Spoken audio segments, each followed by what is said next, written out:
A lot of students ask me, how do British people make tea? Do we always stop for tea at 5 o'clock? And do we regularly enjoy afternoon tea? So to answer those questions, I've decided to make this video. You're going to live British culture with us today. In this lesson, you're going to improve your English listening and learn lots of cool vocabulary related to the subject. Join us as we head to Godshill on the Isle of Wight to enjoy a wonderful cream tea.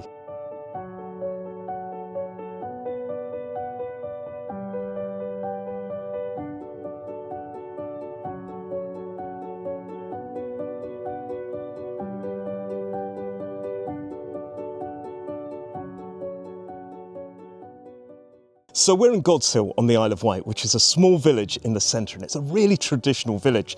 The reason it's called Godshill is because right behind me, you can see that beautiful church there. And this church is built on a hill. I can tell you, it was quite a lot of effort walking up here. Yeah, especially in your condition, darling. Do you want to wait to the bottom? You've got a stick!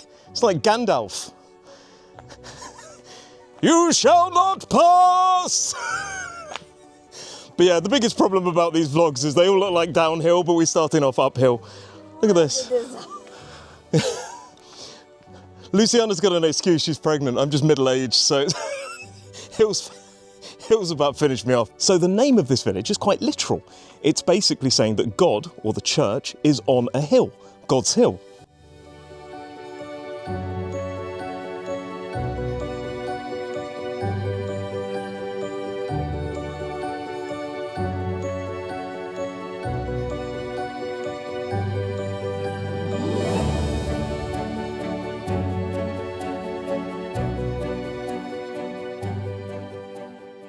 Now, Godshill is a small village in the centre of the Isle of Wight, and it has these beautiful cottages that look like this. We're going to talk more about these roofs in a moment.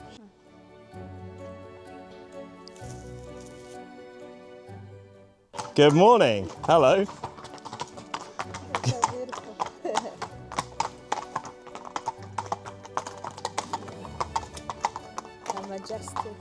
They're very majestic, very beautiful, noble creatures. So these cottages behind me are what we call thatched cottages. They have thatched roofs. Now, a thatched roof is made of straw, and these things need replacing roughly every 20 to 40 years. And a person who does that is called a thatcher. It can be really expensive. It can cost between £10,000 to £35,000 for the average house, and obviously the bigger the house, the more expensive. And when I talk about the thatched roof needing to be replaced, I'm talking about the main roof. The actual top ridge, the part along the top, may even need replacing every 10 to 15 years.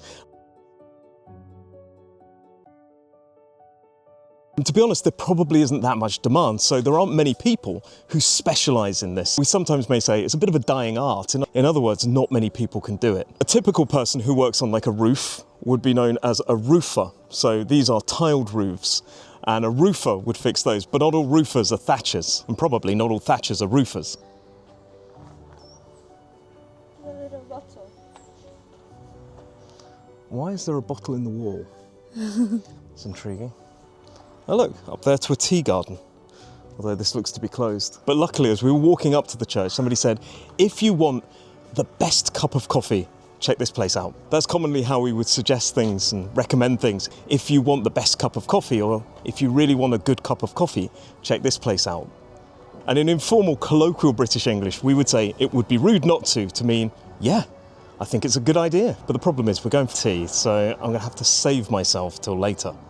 Maybe I'll come back here another day for a cup of coffee. You can see here that coffee is served till 2:30, which is sometimes jokingly known as dentist time. Why? Because 2:30 sounds like tooth hurty. Dentist time, 2:30. I know. I like to get a dad joke in every now and then. It's great.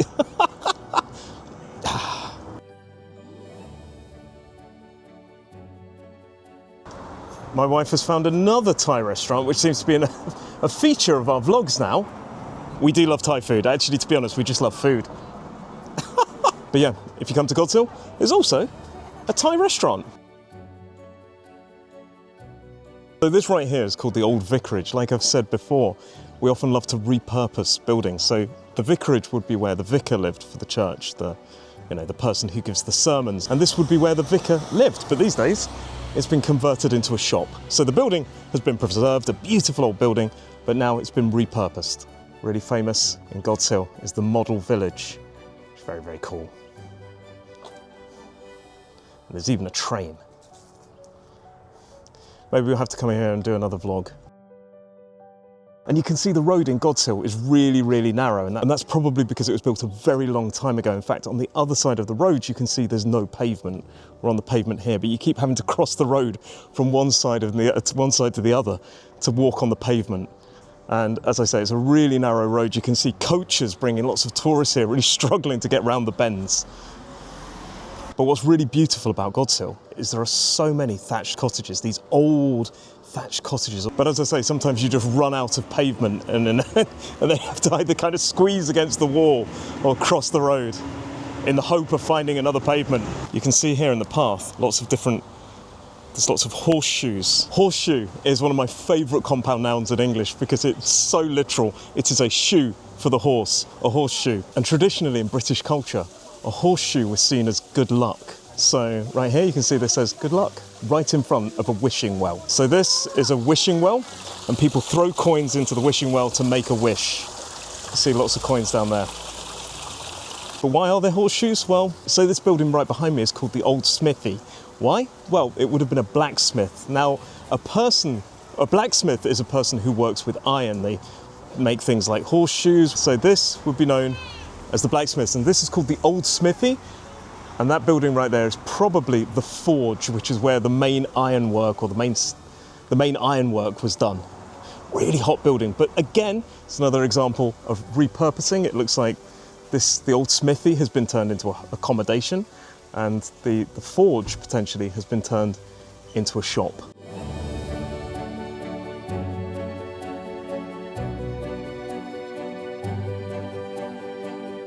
And here you can see a well, which traditionally is where you would get water. It's not going to be very good for water, is it? And this right here is the anvil. Continuing with the theme of wells, there's another little water pump, which doesn't look like it's going to give you much water. Luciana's enjoying a bench, enjoying sitting on a bench. Look at her. You having a good day out? Yes. Oh, you having a good day out? Yes. Just nearly, I've still got to get used to this camera. But this is something I really love about England. You can see these really old buildings, but rather than knock them down and build something new, we've preserved them. I love it. You don't see it as much these days, but when I was a kid, a lot of my sort of older family members, my relatives, they had horseshoes on the wall. Another thing that's lucky is a rabbit's foot. But I always say it's not really lucky for the rabbit, is it? Just notice there is a horseshoe made out of bricks right there, just in front of the lucky horseshoe, which is just in front of the wishing well. So right behind me you can see more links, more clues that this place was at one point a blacksmith's, a smithy, because these wheels are made of metal. These would have gone on carts and carriages that would be pulled by horses. So what's really interesting, obviously, over time, more buildings have been built, modern buildings. But you can see, even though they're more recent, they look in a similar style. They've got a similar architectural style, they've got a similar colour scheme, the white and the wood. And when a building is built to resemble other buildings in its surroundings, we say it is in keeping. In other words, it looks very similar to other buildings and it doesn't stand out too much. If a building doesn't look right and it stands out in a negative way, we could say it is very much out of place. Another vlog, another shop. Where is my wife going now? There she is. Sorry. What have you found now? Yes.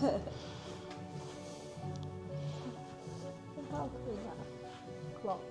That is pretty cool. It's like a... Quite like that. This is pretty awesome.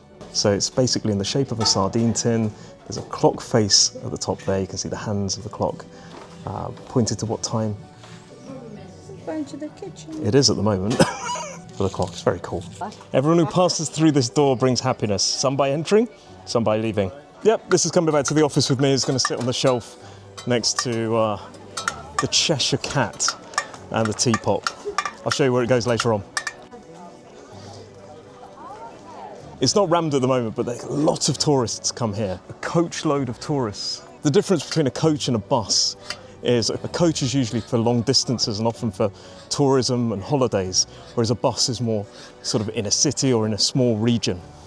So you may catch the bus into town, but you would catch a coach to another city. Coaches often have more luxury, like they have reclining seats, more space. My wife here is singing. That's a yellow car. Oh, she saw a yellow car. So traditionally in British culture, well, when I was a kid, if you saw a yellow car, you'd shout, "Yellow car!" And then you would punch your brother or sister, or so. I didn't have any brothers or sisters, so this never happened. But usually somebody would punch somebody when they saw a yellow car. But Lou and I, we just shout "yellow car" when we see a yellow car. We're so cool.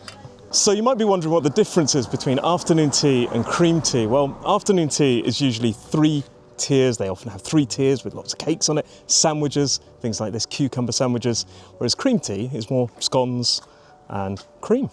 So we're going to enjoy a cream tea right here at this place, the Old World Tea Rooms. How exciting is that? Today we're going to have a cream tea, but in another lesson we can show you afternoon tea, and then you can compare the difference and have a range of ice creams with lots of different amazing flavours.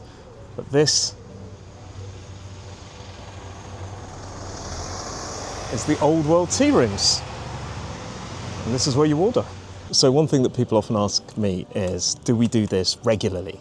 Do we have afternoon tea, every week, cream tea, And the truth is, especially with afternoon tea, no. Afternoon tea is sometimes seen as more elaborate.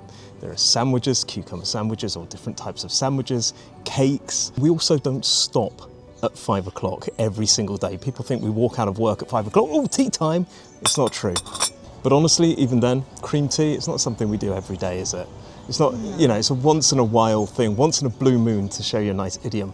Every now and then. Also, afternoon tea would be afternoon tea would be a very special occasion. Very rare. Very rare. You've had afternoon tea recently? You had it, didn't you? I had it last year, maybe. Yeah. Once, And I Luciana. went out with my friends here. Yeah. How many times have you done it in your years here? You've been here for about 4 only years. once, to be You've done it honest. once in 4 years, which is once more than me. So let's show you how we make a cup of tea, and let's show you what a cream tea actually is. So Luciana has gone for the savoury cream tea. Here is a cheese scone, a savoury scone. And she's going to put butter on it, spread butter on the scone. And this looks like cream, but it is actually cream cheese. There's also some salad and cucumber on her leg. Oh my gosh, I can't believe you actually recorded that. Brilliant. And some chutney at the back, tomato chutney. And here she is spreading the scone. Ooh. This is a savoury scone with cream cheese and chutney on it. She's really enjoying her life. Whereas mine is a traditional cream tea. It's not savoury. You've got a fruit scone. It's got little bits of fruit in it, little raisins. You've got some clotted cream, I'll show you in a moment, a pot of jam and some butter.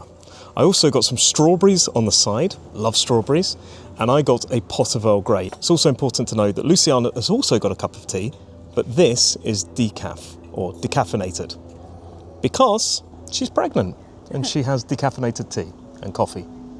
She's going to tuck in on the side, but you might know the pronunciation of scone.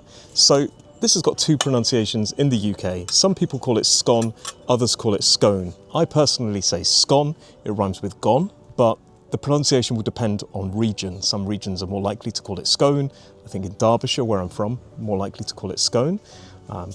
Down here it's about 50-50, and in other parts it's scone. Personally, I call this scone. And there is another great debate related to scones, cream, and jam. So the big debate related to cream tea and scones is in which order you put the jam and the cream. So in Devon, which is this part of the country, they would put cream on first and jam on top, whereas in Cornwall, which is this part of the country, notice their neighbours, they would put jam on first and then cream. Now you're probably wondering which way I prefer. Personally, I prefer jam on first, but I'm going to do both just to show you that I'm very neutral. So, but which way you do it really is up to you, but perhaps if you're in Devon or Cornwall, maybe they take it a bit more seriously.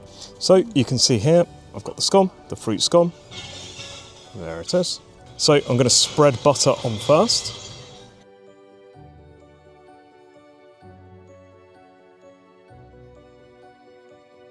There's a nice packet of butter that's been used. Then I'm going to open the small jam jar. Yep, there we go. And on this one, I'm going to put jam on first, like that. Put some more jam on, let's not be stingy. And here we have our clotted cream. There we go. So on this one, I'm going to put jam, cream on second, and then I'm going to put cream on first here. This is with the fruit scone. So now let's test to see which is better. So this is cream on top. Still amazing. Let's try jam on top. Jam on top is awesome, but I've got to say, I still prefer cream on top. Right, I'm going to enjoy this, and in a moment, I'm going to show you how to make a proper cup of tea.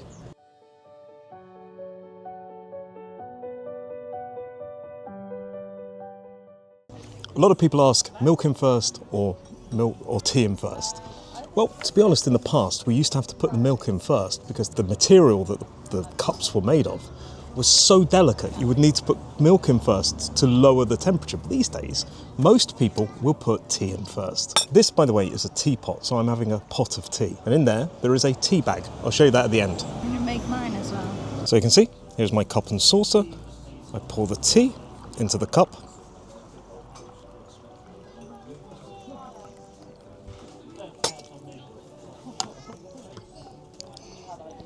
And I add a splash of milk to taste. And then I stir it, and it's a nice strong cup of tea. Even got a biscuit on the side to dunk. Now I'm going to make my wife's cup of tea because she feels that's the best way. The best way to get a cup of tea is finding yourself a husband to make a cup of tea. Lovely. Lovely that I still have purpose. So here is my wife's decaf. Add the tea in first. Look at her concentration. Just amazing concentration. Splash of milk to taste. Is that enough? Maybe a drop more. There we go. That really did splash everywhere. Lovely. And then stir it, and the cup of tea is yours. And this is called a teaspoon because it is a spoon for the tea. We have different sizes. Yeah, welcome. This is a proper cup of British tea. We sometimes say in British slang, a cuppa. Did you just do the And tea is so important in British culture. I'm going to make a whole lesson about how important it is, but honestly, there's nothing better than a nice cup of tea. And yes, it's a ridiculously warm day, but it's still an absolute pleasure. Oh, I really like Earl Grey. It's a good choice. So there she has a cup of tea. And there's the biscuit going in. Not too long, otherwise it falls apart. And then joy. That's called dunking a biscuit. You can let us know in the comments below what your favourite type of biscuit is. In fact, that's another lesson all of its own, isn't it? So yeah, we say cuppa because the actual word, the words cup of tea, we often shorten that of, the word of, down to a schwa, an so it becomes cup a tea. So we just simply say a cuppa. And yes, it only refers to tea. We don't call a cup of coffee a cuppa. It's only tea. This is a cuppa. Your cappuccino is not a cuppa. And in informal British English, we sometimes refer to a biscuit as a bickie. Oh, and by the way, if you want to know the difference between biscuit and cookie, in general, we call all of those things biscuits in Britain. Americans call them all cookies, but we do have cookies in the UK. It's a specific type of biscuit, which is a small biscuit with chocolate chips in it. So as promised, I'm opening up the lid of the teapot, and here is the tea bag. Look at that. Beautiful. All those used. So that was our trip to Godshill to find a really lovely green tea. Hopefully you enjoyed the lesson, lots of vocabulary, and practiced your listening along the way. Join us next time, but let us know what other things you'd like to see us do. But thank you very much for watching. I'll see you in the next one.